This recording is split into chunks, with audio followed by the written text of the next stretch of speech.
Halo Lur, kali ini aku bakal nge-review menu sop di harga 700 ribuan. Udah ada ribbon nih dari Scarlett nih Lur. Ini untuk KLX ya. Kira-kira enak gak? Terus kira-kira recommended gak buat kalian beli? Oke, langsung aja kita unboxing, pemasangan dan uji coba sekalian. Review kali ini bakal aku review jujur tanpa ada embel-embel endorse atau apa. Oke Lur, langsung aja kita gas. Bismillahirrahmanirrahim.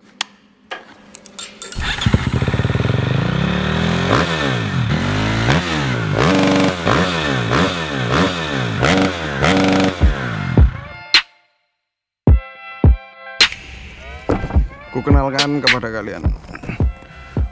Waktunya nge-review barang terbaru nih Lur yang mau tak pasang di Tole, si KLX ku. Oke, langsung aja kita review Lur. Sebuah monoshock dari Scarlett. Ini tuh monoshock yang ada ribbonnya ya. Jadi upgrade lah dari si standar monoshock standar KLX dari Kawasaki, Orine Kawasaki. Nah, ini di upgrade ke monoshock Scarlett yang udah ada ribbon, terus AC juga udah besar. Katanya sih durability-nya makin kuat ini Lur. Terus untuk springnya juga makin gede. Nah, ini tertulis di sini tuh diameter AC itu 14 mili ya, lebih besar ini ketimbang yang Orine. Untuk diameter diameter pire ini juga lebih besar ketimbang yang Orine. Oh ya Lur, untuk shock ini harganya sekitaran 600 sampai 700 tergantung siapa yang jual. Kalau rata-rata sih jualnya sekitaran 600 ribuan ya, 600 ribu ke atas. Kalau 600 ribu ke bawah kayaknya nggak ada. Jadi ya segituan lah pokoknya. Kalau lihat aku di marketplace ya segituan harganya Lur. Wes, penasaran gak gimana rasanya shock ini, monoshock ini, terus bentuknya kayak gimana? Pokoknya di video kali ini bakalan tak simpulin semua rasanya, bentuknya sama secara settingnya bakalan tak ajarin ke kalian. Oke, langsung aja guys kita buka. Oke, bismillahirrahmanirrahim. Jadi sebelumnya ini tuh udah tak buka, tak cek-cek ya Lur. Ini tuh bukan kedua, jadi makanya ini udah gak sobek-sobek, tapi nggak apa, yang penting dalamannya masih sama. Ini soke seperti ini, dalamannya udah dikasih kayak gini pengaman, jadi biar ketika pengiriman soke nggak sampai lecet Lur. Terus ada juga ini tuh kunci buat ngencengin atau ngendorin, bukan ngencengin, ngendorin sih. Nah, kita buka aja. Ini tuh kunci buat ini nih, kayak gini ntar. Jadi kalau kalian ini kan, jadi kalau kalian pengen apa namanya pengen ngempuin atau ngerasin si skok ini pakai alat ini Lur. Ini dak.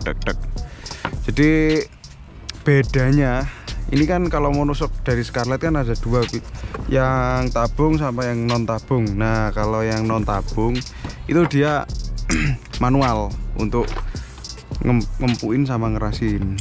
Tapi untuk klik di sini tetap pakai klik. Ini itu klik ribbon Lur. Jadi kalau tabung itu ada dua klik, bawah sama atas. Nah, atas sih biasanya buat kompresi, yang bawah ini buat ribbon. Nah, kalau yang non tabung itu cuma adanya di kompresi doang yang ada di bawah gitu sih Lur. Nah, yang namanya as itu ini Lur, asnya ini lebih besar. Biasanya tuh KLX tuh kalau di upgrade tuh AC diganti Lur biar lebih besar. Nah, kalau ini udah bawaannya udah besar, terus diameter pire ini juga udah besar. Jadi insya Allah lebih durability ini lebih aman, lebih enak juga. Karena diklaim untuk pernya ini besarnya hampir mirip sama SI Lur. Kalau nggak sama yo hampir mirip lah Lur. Nah, ini juga ada kunci L buat sebelum buat ini nih. Nah, jadi fungsinya buat apa? Kalau ini mau dikendorin atau dikerasin, mau dikunci gini, ini harus dilepas dulu, di baut ini harus dikendorin dulu. Habis itu baru kita bisa puter kayak gini gitu Lur.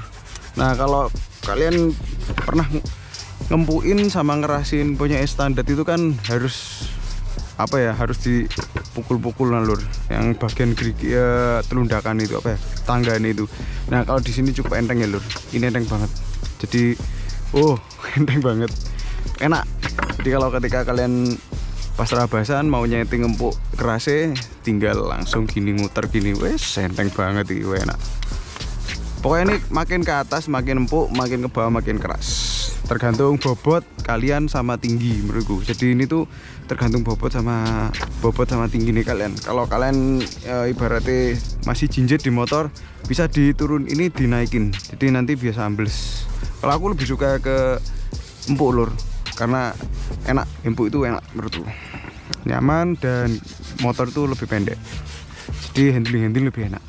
Nah kerennya di shock ini udah CNC, jadi udah bagus. Nah ini ada logo Scarlett CNC lur, para besi jadi lebih enteng.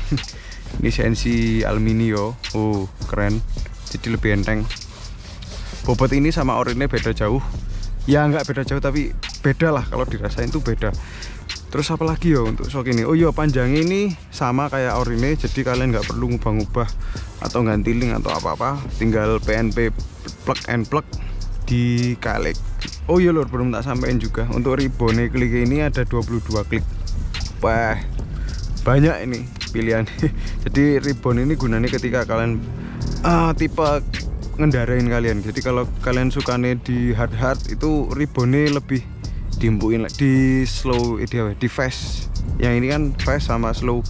Nah kalau kalian sukanya hard itu lebih ke fast tapi nggak terlalu nemen-nemen. Ya semua itu tergantung kalian lah, dicoba-cobain gitu. Kan ini enak tau lur muternya, pas di hutan pakai obeng gitu bisa. Jadi pas di jalur hard, wah cobalah diuter dikit ya gitu bisa. Nah ini kenapa aku milih yang non tabung ketimbang yang tabung, karena kalau yang non tabung itu lebih enteng. Pertama itu jadi membuat bobot motor lebih enak. Sebenarnya lebih bagus yang tabung sih, dan kliknya juga enak.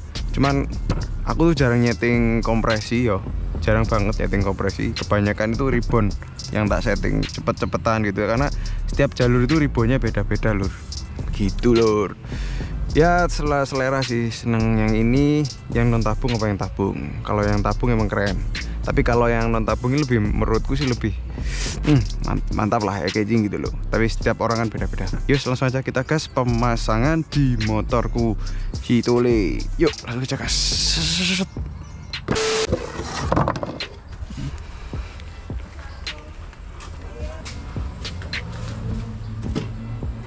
Sono tolong. Duh, ojo ngene iki nih. Tak cepot engko. Rodok majune ya. Piye? Lah wis samene. Wis ngene. Oke, Sono. Oke, kita lepas-lepasin dulu.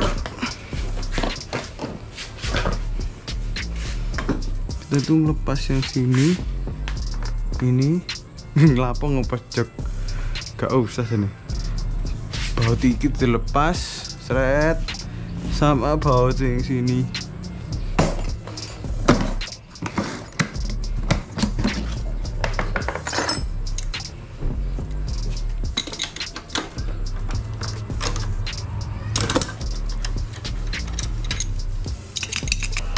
Oke lur, ini dia sudah terlepas. Nah kalau ori kan ini nih besi, kebanyakan besi semua sih. Nah ini perbedaan nih. Untuk panjang AC sama lur plug, karena ini PNP ya. Nah kok asting. Ini loh, dari sini ke sini ini sama. Ini bisa sampai sini pire ini. Kalau ini pol sampai sini doang. Naik pun juga nggak banyak kayaknya ini. Nah untuk ukuran pire lebih pasti ini ketimbang yang ini. Ini udah ribbonan atau udah settingan Spartan suspension ini lur. Sebenarnya untuk shock ini nggak ada kendala aku. Wah enak pol. Ini udah diganjel karena pire udah lentur. Bedanya jauh banget untuk bobot. Itu sih. Yuk langsung aja kita pasang. Wah gak sabar aku sama rasanya kayak gimana. Ini tole tak taruh deh pawon karena nggak bisa pasang sendiri aku loh. Itu bagian linknya itu ada yang selisih gitu sama lubangnya baut, jadi nggak bisa ngatur ya aku, karena link kit Link sama unit track ini tuh nggak ori lur, customan. Ya segitu doh, nanti kita jemput, semoga bisa segera selesai biar minggu bisa dipakai. Oke lur. Oke lur, setelah beberapa kali tak coba dan berapa ya, 3 kali tak coba untuk jalur, sekarang aku udah dapat feel-nya tentang monoshock ini dan aku udah dapat kesimpulannya bagaimana rasanya monoshock ini. Langsung aja kita bahas ya lur. Worth it gak kalian pergi? Monoshock ini lumayan enak ya untuk dipakai di KLX, terutama kalau kalian tuh jalurnya di jalur-jalur yang tipe-tipe speed, terus tipe-tipe lompat-lompat gitu. Ini enak banget buat nabrak batu, enak pol, wis tak akoni enak pol. Nabrak kayu, nabrak batu itu empuk, terus juga dia itu lebih stabil ketimbang orine menurutku ya. Terus enaknya lagi kita ketika melibas jalur antara jalur hard batu yang kering sama hard batu yang basah sama lumpur yang licin, itu kita bisa setting sendiri lur. Nah, ini kan udah ada ribbonnya ya. Kalau misalnya di jalur yang speed, ribbonnya lebih di slow, itu pengaruhnya banyak banget. Terus kalau kita lompat-lompat, speed lompat-lompat sama jalur kering, kita di slow aja ini ribbonnya, itu lebih enak. Terus kalau kita ketemu pas jalur nih, ketemu jalur licin, ribbonnya agak dengan lah. Pokoknya enak lah kita ketika masuk jalur gini di setting ribbonnya, masuk jalur gini di setting ribbonnya. Jadi satu monoshock bisa dengan settingan beberapa kali. Oke, kita sudah bahas tentang kelebihannya, waktunya kita bahas kekurangannya. Kekurangannya monoshock ini itu di bagian setting-settingnya lur, terutama buat teman-teman yang kurang paham tentang rasa shock harus nyeting kayak gimana biar lebih enak. Orang awam mau malah jadi ini shock ini harus disetting sesuai karakter kita, terus sesuai jalur juga. Beda sama shock standar pabrikan, dia settingannya udah standar, jadi bisa dipakai apapun tapi nggak semaksimal. Nah kalau di sini kita itu lebih pro. Ini loh, lebih pro-nya itu kita harus setting lebih detail. Ya kayak tadi tak bilang di awal, ketika jalur kayak gini kita harus setting kayak gini. Tapi sebenarnya kalian bisa setting itu di standar atau di tengah-tengah lah. Itu juga kalian harus nemuin sendiri. Nah minusnya di sini monoshock ini. Untuk minus yang lain seperti durability apa-apa itu masih belum ketemu sih aku, karena pemakaian juga masih 3 kali. Kemarin di lompatan udah pernah, nabrak kayu di hard batu juga udah, di licinan juga udah. Nah kemarin tuh sempat pas di hard tuh enak loh, shock ini enak banget. Pas ketika di jalur licin nyobain itu ada jalur itu nge-V dan itu kita startnya itu nggak ada, untuk awalan itu nggak ada ya. Aku cukup kesulitan ya, lebih enakan shockku yang sebelum ini yang ori tapi udah di upgrade sama Spartan, itu lebih gigit, lebih enak. Aku mikirku mungkin settinganku yang kurang pas di bagian ribbon sama kompresi, jadi di bagian licin-licinan kayak gitu kurang enak. Terus ada lagi juga kayaknya sih bagian karburatorku emang berbet, ketika udah digaspol tengah-tengah itu berbet. Jadi aku nggak nyalain semuanya di monoshock ini, mesti enak gak ya, karena aku emang settingannya masih nyoba-nyoba juga di jalur licin. Kalau di jalur hard batu sama jalur speed udah ketemu ini, enak banget ketimbang standar ya inilah. Tapi kalau di jalur licin aku masih belum ketemu settingannya. Oh ya lor, setelah tadi ngomongin tentang masalah kekurangan kelebihan dari shock ini, waktunya sekarang kita ngomongin mendingan ganti apa upgrade apa gimana kita. Jadi ini problemnya pastinya kalian pakai KLX terus monoshock standar itu rusak gitu kan, udah nggak enak lagi. Nah mendingan tuh beli Scarlett ini, apa upgrade monoshock kalian di bengkel suspensi, apa ganti SE. Nah ini ada kelebihan kekurangan masing-masing, karena aku juga alhamdulillah punya pengalaman di situ. Misalnya ini monoshock kalian rusak ya, misalnya kalau di upgrade itu kalian harus benar-benar pilih bengkel yang benar-benar bisa ngupgrade monoshock standar biar lebih enak. Kemarin tuh aku ngupgrade di Spartan, terus dia itu ngasih harga buat ngabrew sekitaran 200 sampai 300 ribu untuk monoshock belakang, dan alhamdulillah lebih enak ketimbang yang sebelumnya, ketimbang yang ori bawaan pabrik. Cuman minusnya kita nggak bisa nyeting ulang, mesti nggak ada ribbonnya, nggak ada klik kompresi ini kayak gitu lur. Cuman untuk durability aman sih, kemarin tuh untuk monoshock yang tak setting di Spartan tuh alhamdulillah aman, sampai sekarang aman. Tapi ya kembali lagi tergantung yang nyeting gitu sih lur.